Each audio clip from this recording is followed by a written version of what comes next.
podcast. I was about to say sold not for sale. This is a different channel. Should I wear a different hat? Definitely not. I'm not going to wear a different hat. But what we got today is Ben Shapiro has been commenting on the Candace Owens situation. So he has decided that he's not going to talk about it, but then sits down with Dave Rubin and decides to talk about it.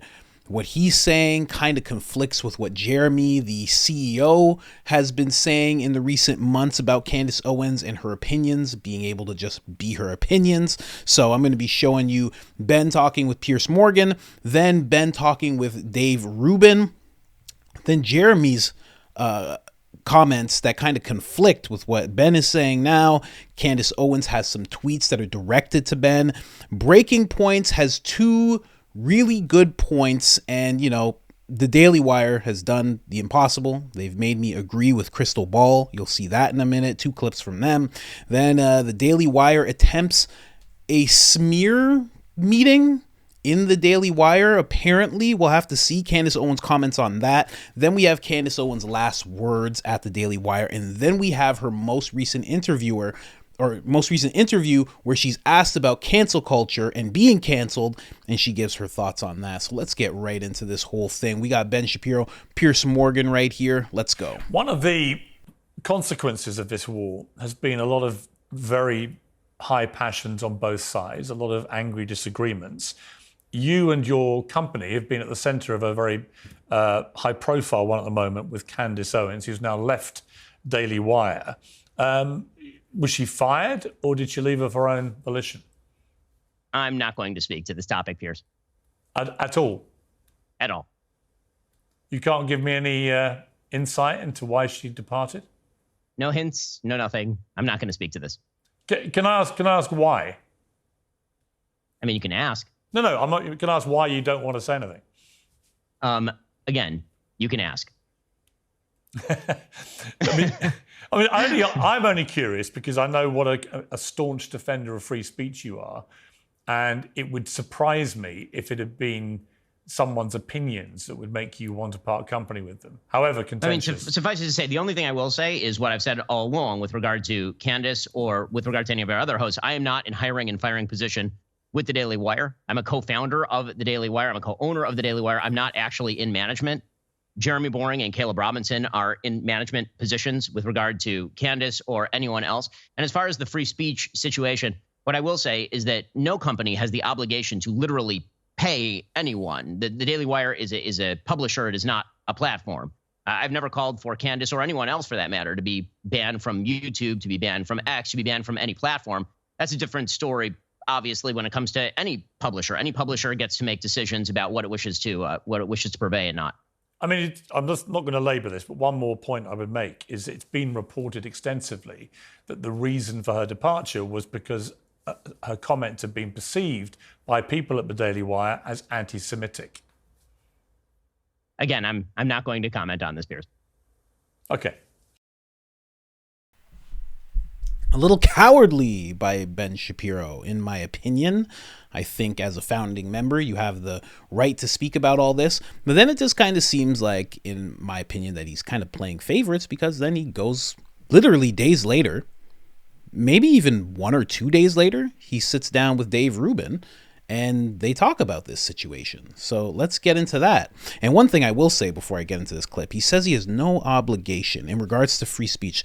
The Daily Wire has no obligation to, and again, I'm just paraphrasing, to allow free speech on their platform. Ben's going to get into this a little bit more in this next clip.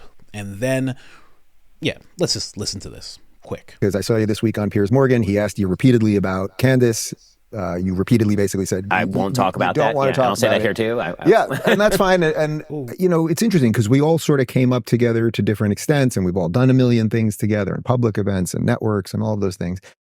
It seems to me that at this moment, she's now a free agent. She happened to end up on Locals, which I created, and we're a platform, not a publisher that you guys are.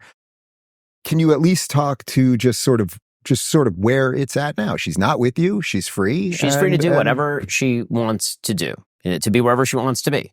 And the difference between a publisher like the Daily Wire and a platform like Locals is obviously that a platform should have a very broad range of speech that it allows, including speech that maybe even the creators don't believe is inside what they would consider to be the Overton window. It's a very different thing than direct subsidization of particular opinions. So the Daily Wire would not have a host, would not pay a host who was staunchly pro-abortion. They would have no obligation to pay a host who is staunchly pro-abortion. And so when it comes to the hosts on the Daily Wire, obviously everyone is able to say what they want. Nobody ever comes to me and says, you can't say X. Nobody ever says that to Walsh. And no one ever said that to Candace.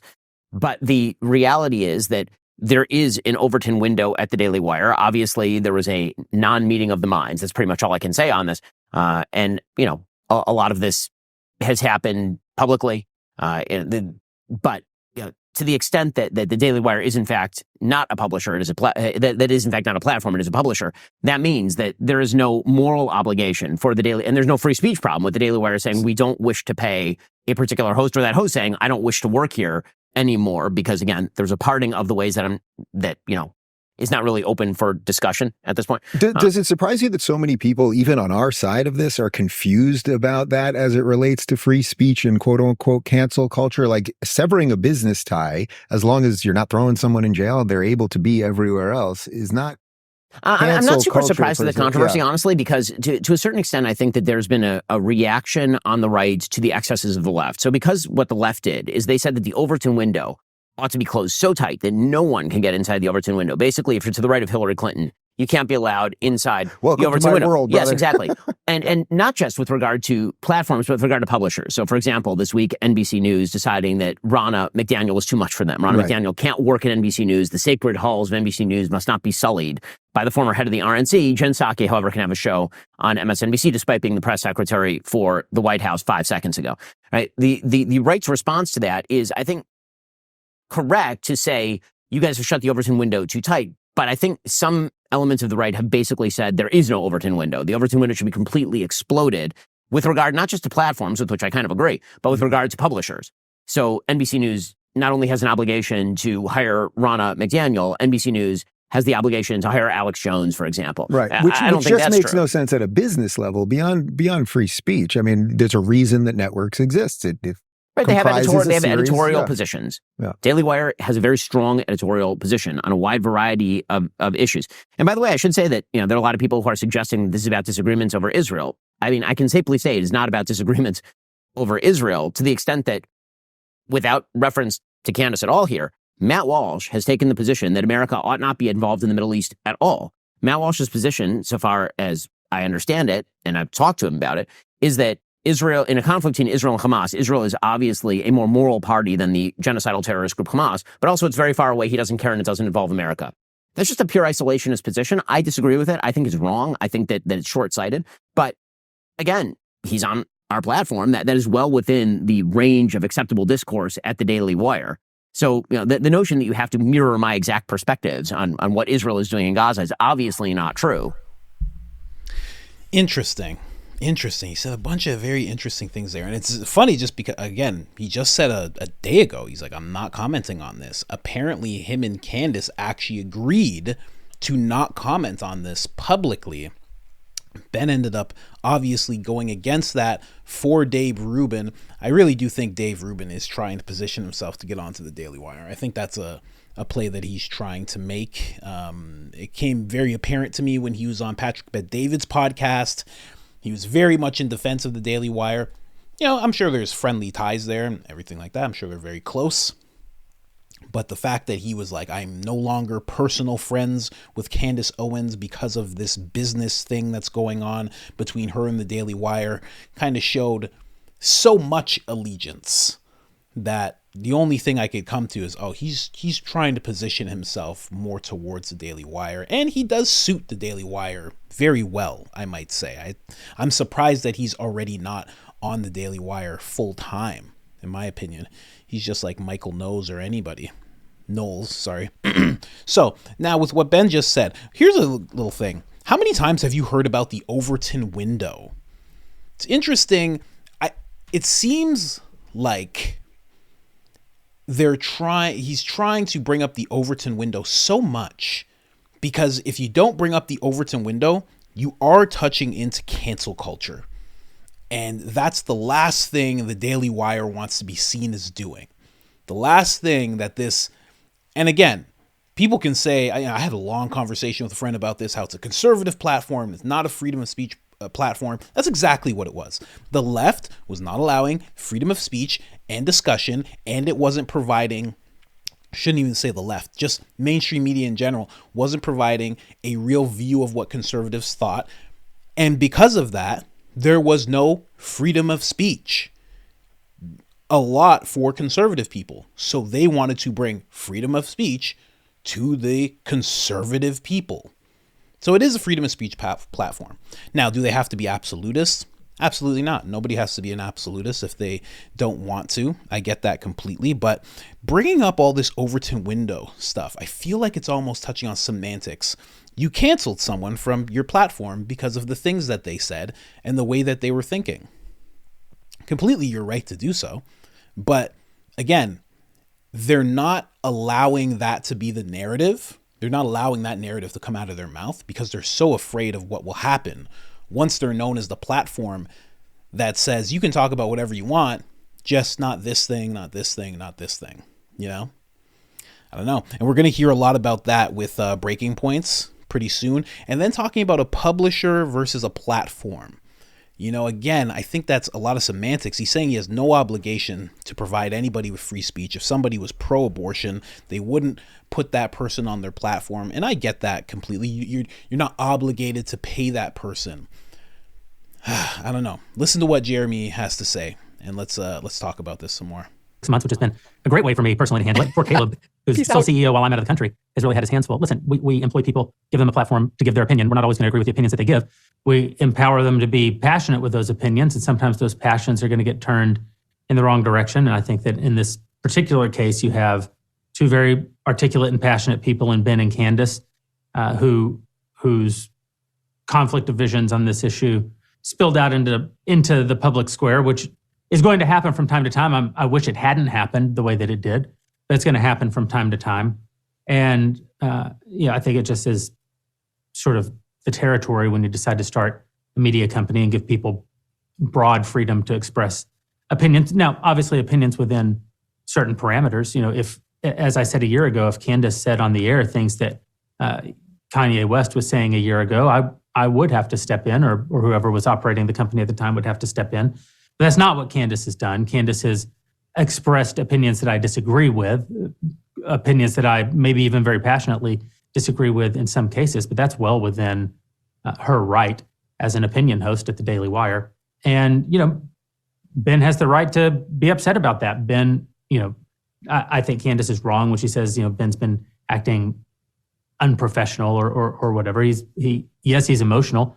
I think everybody's very emotional. I think Candace is very emotional about the issue. That's why this conflict spilled out the way that it did. But, you know, unless it becomes more than that, these are two people who can easily speak for themselves. You know, I don't know that I can add much to the conversation.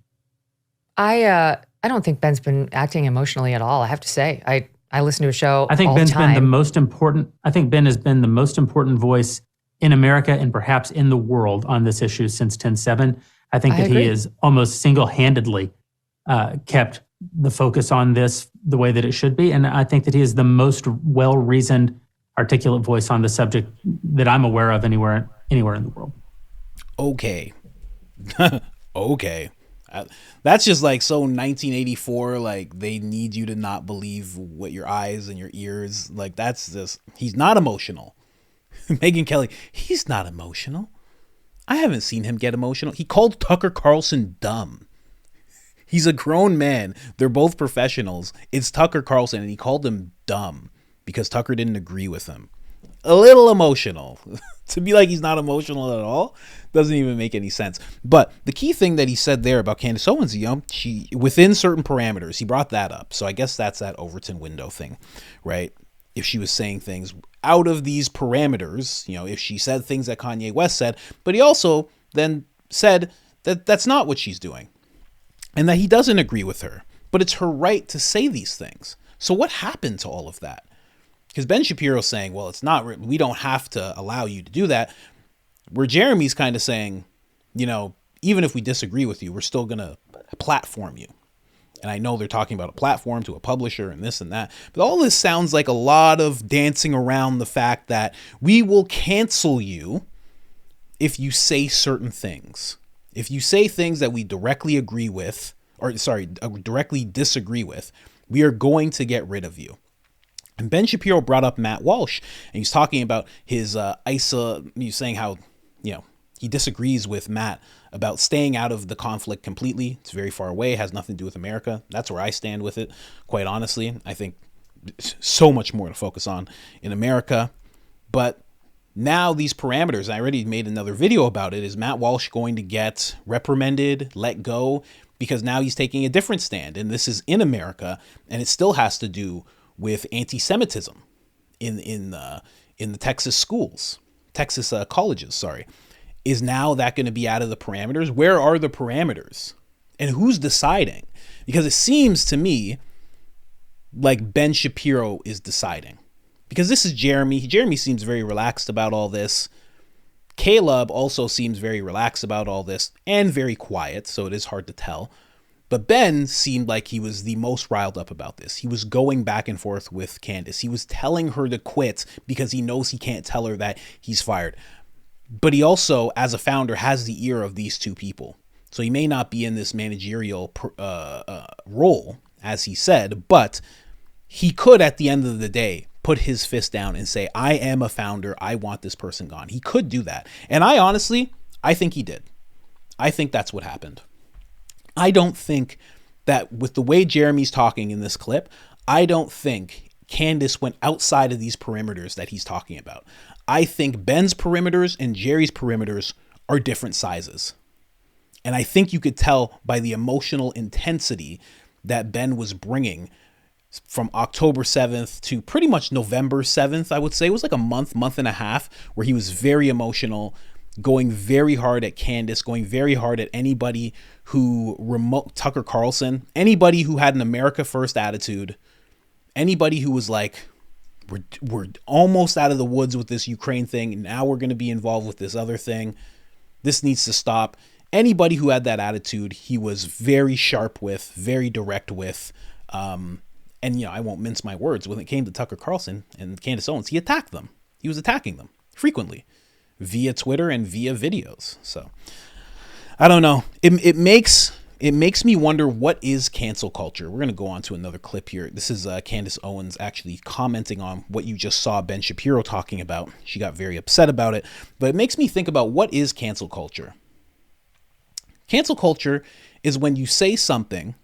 It's when you're on a platform, whether it be this platform, X, any platform, and you say things that people don't like. It's usually a small, loud minority, majority, whatever you want to call it. Some people think it's a majority of the world that feels these ways when it comes to cancel culture. I think it's a very small group that's very loud. But either way, it's when you say some things that people don't like, and then you get taken off that platform.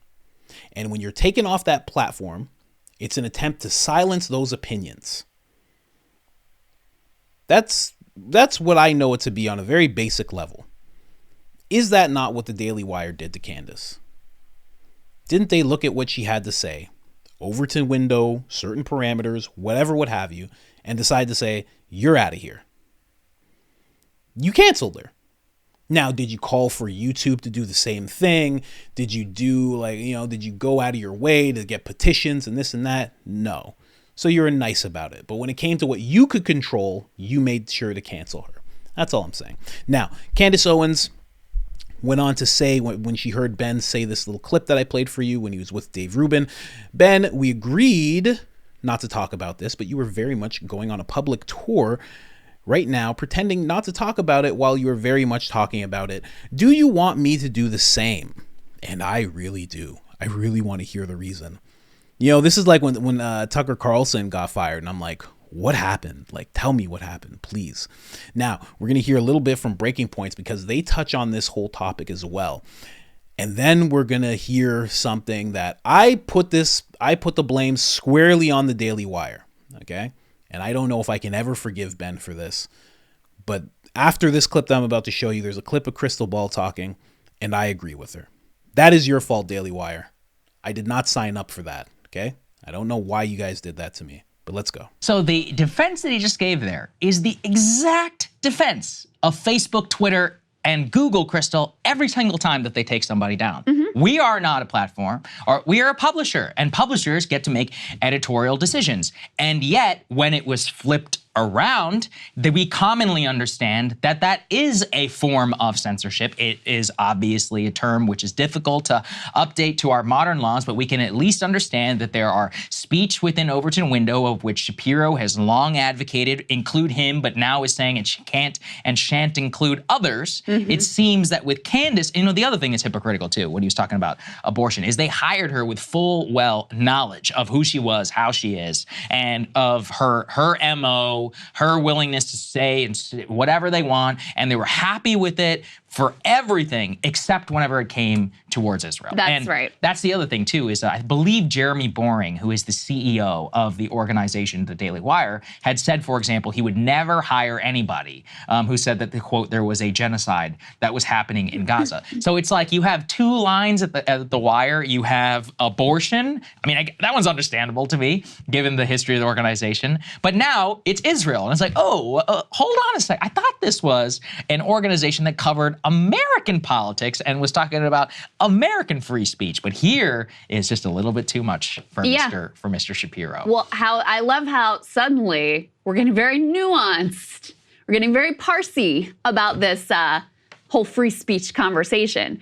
And the comments about Ronna McDaniel, he's really got to work to try to justify that one, because it's very plain to see. All right, well, if you think it's justified to fire Candace because her views fall outside of your quote-unquote Overton window, then don't complain when NBC News fires Ronna McDaniel. Yes, very much so. They are doing that whole, the thing that Sagar just brought up about, that's exactly the excuse that Twitter, Facebook, all of them always do. They say that we are not a platform, we are a publisher, and they're protected as such, and they're able to just get rid of people at a moment's notice. They said something, doesn't jive with the narrative that's going on right now, goes against it. We're going to just cancel them. We're going to deplatform them. That's what the Daily Wire did.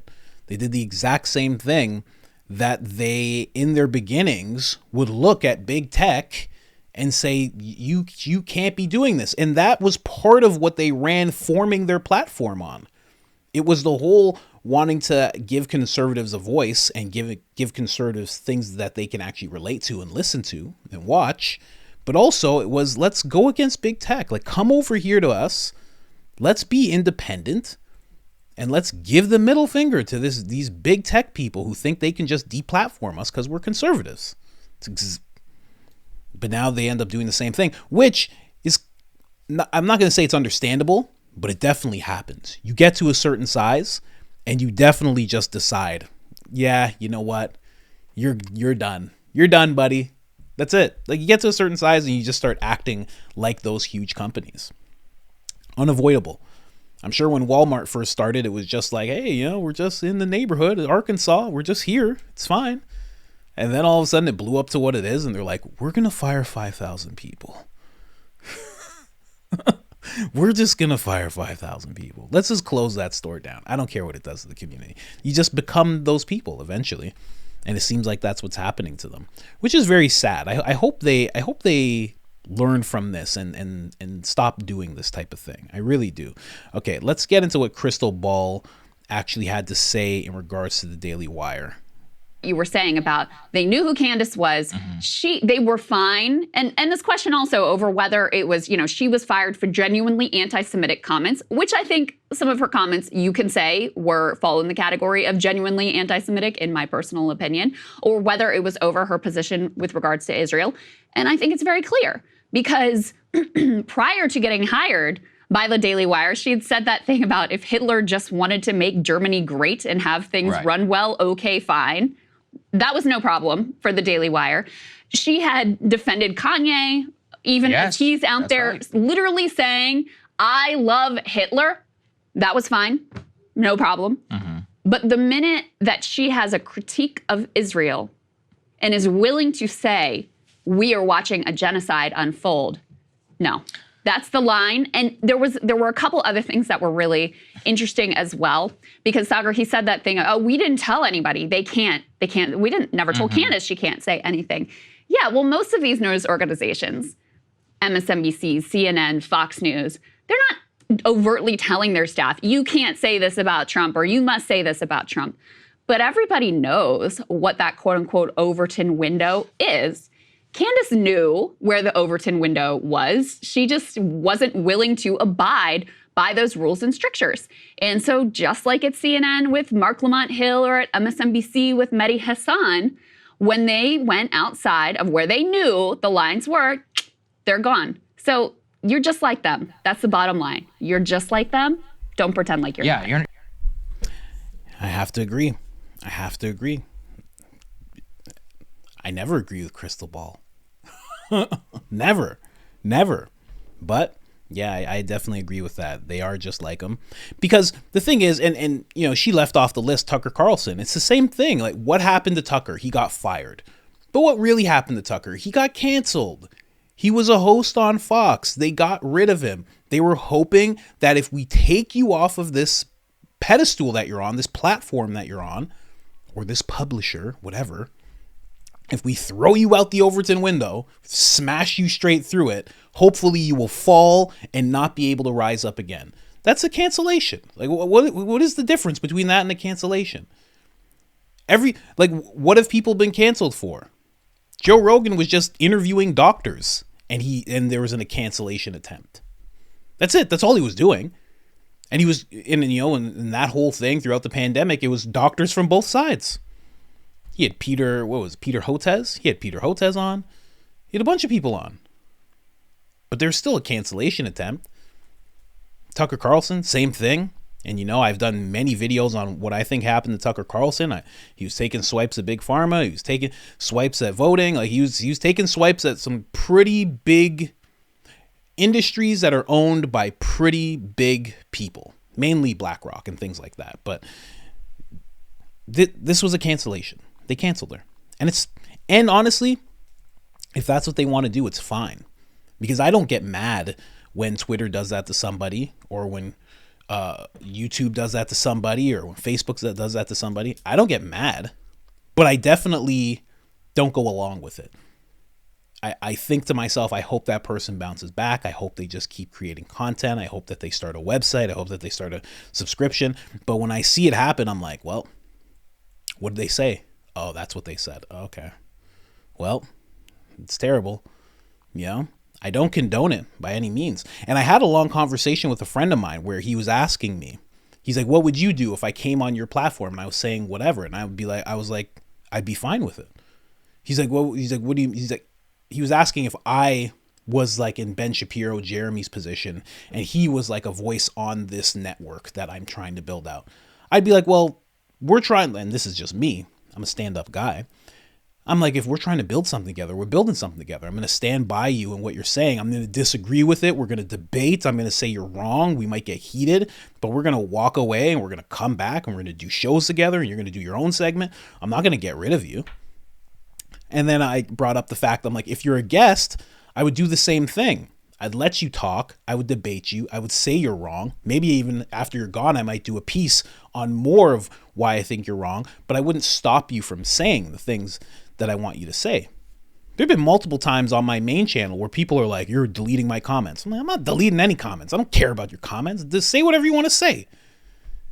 But there is a platform that sees themselves as a publisher, not a platform, so they're going to do what they do. And they'll do that same thing with me as well. So unavoidable. Here's another thing that happened in the world of things. So apparently what happened was there was a email sent out to everyone in the Daily Wire. Now, I first saw this and I thought it was fake. So it's like, town hall today, 4 p.m. Please note that this is a private employee only town hall. So please do not bring independent contractors along with you. Please leave your cell phones at your desk. No phones will be permitted at the town hall. So basically they had this thing going on where there was a town hall at Daily Wire. Okay. And apparently, if we go up here, right, the employees were told to leave their phones.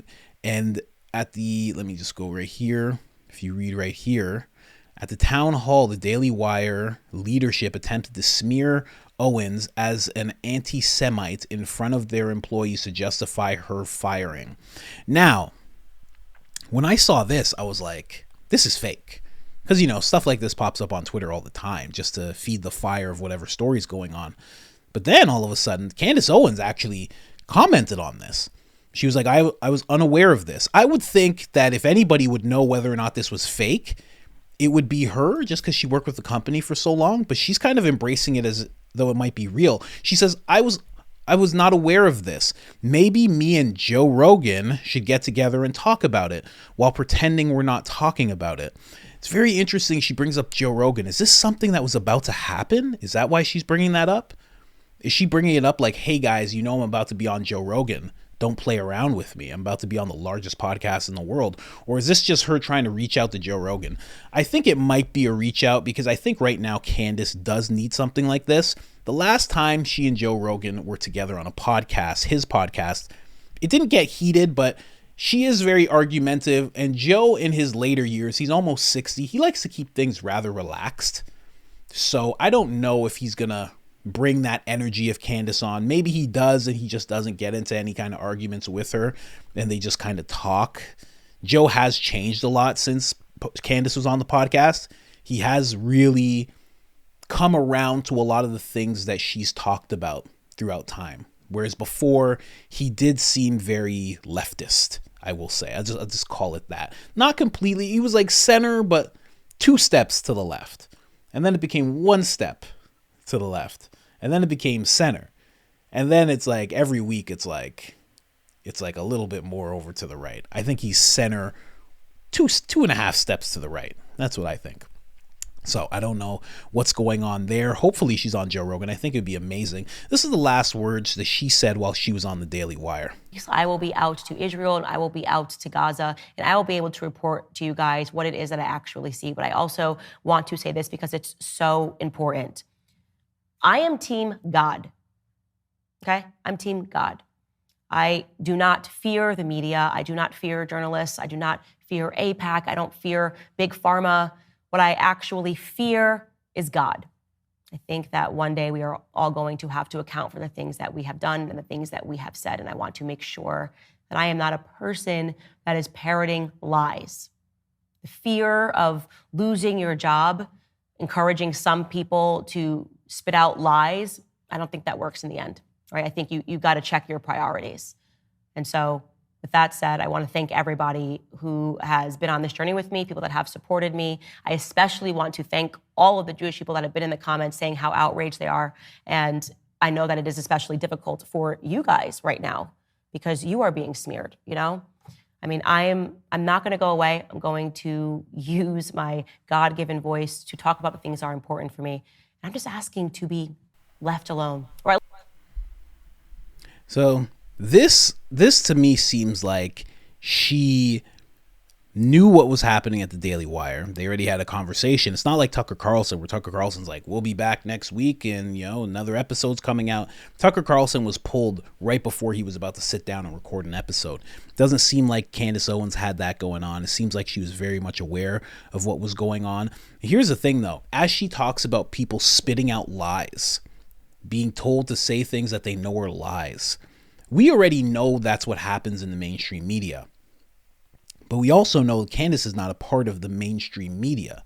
So when she says something like this, I can only conclude that she's talking about the leadership of the Daily Wire, is telling her to say something that she doesn't believe in, or kind of coaxing her the same way that the mainstream media would kind of do. If you work for CNN right now, or, imagine Anderson Cooper being like, man, I got this piece about Trump and he's done a lot of great things for the economy. People would be like, I'm sure people in the newsroom would be like, hold on a second, Anderson.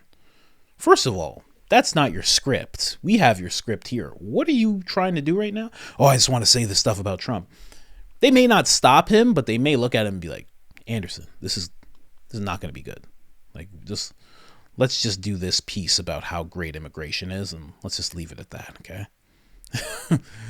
Right? And then he goes and does a Trump piece. What's going to happen to him? He's going to get kicked off the platform. Anyways, let's move on. Candace Owens was on a podcast in the Netherlands, and then she was asked about cancel culture. She had this to say. Quick clip. Yeah. This is Ongehoord Nederland. We're a tiny Dutch network. Ongehoord Nederland, yeah. Ongehoord Nederland.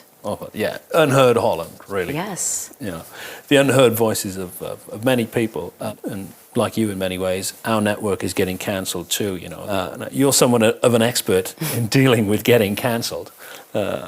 Any message to our viewers and our supporters? Yeah, I think the best way to deal with it is fearlessly. If you fear that you're being canceled, don't worry about it, because I think, like I said, we're on the brink of a mass awakening, a global awakening. And so what you're seeing, the desperation of the attacks, I always smile and I always laugh, because that's how you know that we're inching ever closer.